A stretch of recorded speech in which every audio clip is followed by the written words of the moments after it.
ನಾನು ನೋಡಿದ ಜನ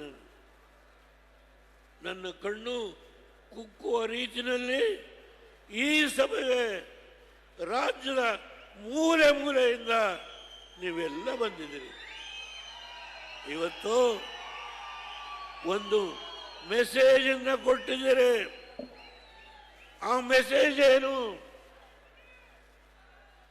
ಯಾರು ಆಡಳಿತ ನಡೆಸ್ತಾ ಇದ್ದಾರೋ ಅವರಿಗೆ ನಿಮ್ಮ ಆಟ ನಡೆಯೋದಿಲ್ಲ.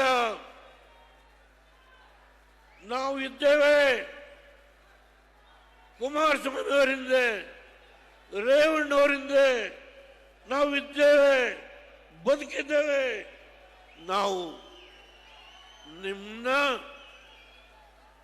ಇವತ್ತು ಚೆಲ್ಲಾಟ ರೇವಣ್ಣವ್ರನ್ನ ನನ್ನ ಜೊತೆ ಕೂತಿದ್ದಾರೆ, ಬನ್ನಿ ಅವರಿಗೆ ಇವತ್ತು ಉಡುಗೊರೆ ಕಾಲ ಬರುತ್ತೆ,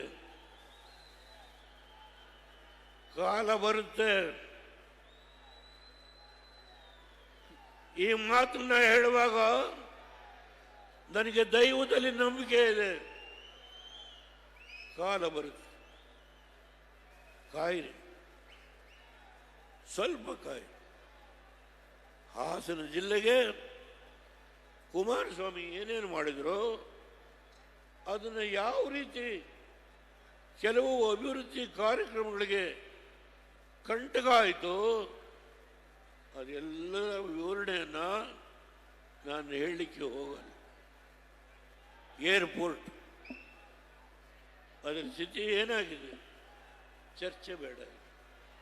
IIT 1080 ಎಕರೆ ಕುಮಾರಸ್ವಾಮಿಯವರು ಅವ್ರ ಕಾಲದಲ್ಲಿ ನೋಟಿಫೈ ಮಾಡಿಸಿದ್ರು. ಈಗ ಆ ಜಾಗವನ್ನು ಯಾರ್ಯಾರು ಹೊಡ್ಕೋಬೇಕು ಅಂತ ಹೇಳಿ ನಡೆಸ್ತಾ ಇದ್ದಾರೆ, ಎಲ್ಲ ಗೊತ್ತಿದೆ. ಆದರೆ ಒಂದು ಮಾತನ್ನು ಹೇಳ್ತೀನಿ, ಏರ್ಪೋರ್ಟ್ ಜಾಗ ಗೊತ್ತಿದೆ ನಮಗೆ. ಆದರೆ ಒಂದು ಯಾವ ನರೇಂದ್ರ ಮೋದಿಯವರ ಬಗ್ಗೆ ಅವತ್ತು ಬಿ ಟೀಮ್ ಅಂತ ಹೇಳಿದ್ರು ದೇವೇಗೌಡರನ್ನ, ಅದೇ ದೇವೇಗೌಡ ಯಾವ ಬಿ ಟೀಮ್ ಅಂತ ಹೇಳಿದಂಥ ಭಾರತೀಯ ಜನತಾ ಪಾರ್ಟಿ ಜೊತೆಗೆ NDAನಲ್ಲಿ ಪಾಲುದಾರರಾಗಿ ನಾವು ಅಧಿಕಾರವನ್ನು ನಡೆಸ್ಕೊಳ್ತಾ ಇದ್ದೇವೆ. ಈ ಜಿಲ್ಲೆಗೆ ಇನ್ನೂ ಆಗಬೇಕಾದ ಕೆಲಸ ಬಹಳ ಇದೆ. ನನಗೆ ಸಮಾಧಾನ ಇಲ್ಲ.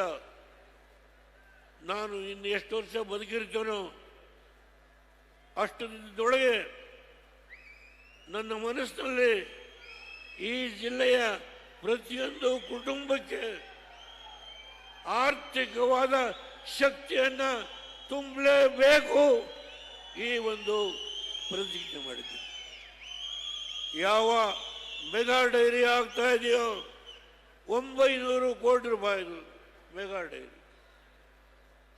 ನರೇಂದ್ರ ಮೋದಿ ಅವರು ಬರಬೇಕು. ಇದಕ್ಕಿಂತ ಇನ್ನೂ ಒಂದು ಪಟ್ಟು ಹೆಚ್ಚು ಸಭೆ ಸೇರಬೇಕು. ಅವತ್ತು ಅವ್ರ ಕೈಲೇ ಇನಾಗ್ರೇಟ್ ಮಾಡಿಸ್ತಾರೆ. ಯಾವ ನರೇಂದ್ರ ಮೋದಿಯವರು ಅವ್ರದ್ದು ರಾಹುಲ್ ಗಾಂಧಿ ಹೇಳ್ತಾರೆ, Narendra Modi finance is dead. ಏನಪ್ಪ ಹೇಳೋದು? ನರೇಂದ್ರ ಮೋದಿಯವರ ಆರ್ಥಿಕ ಸುಧಾರಣೆ ಸತ್ತು ಹೋಗಿದೆ. ಅಬ್ಬ, ಯಾರು?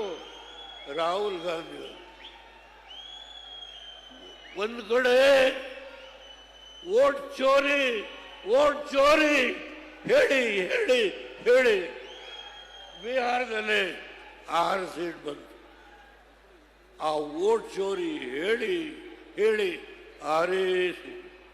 6 ಸೀಟ್ ಬಂದರೆ 6 ಸೀಟ್ಗೆ ಇವತ್ತಾಗಲೇ ಅವರು NDA ಹೊರಟೋರು.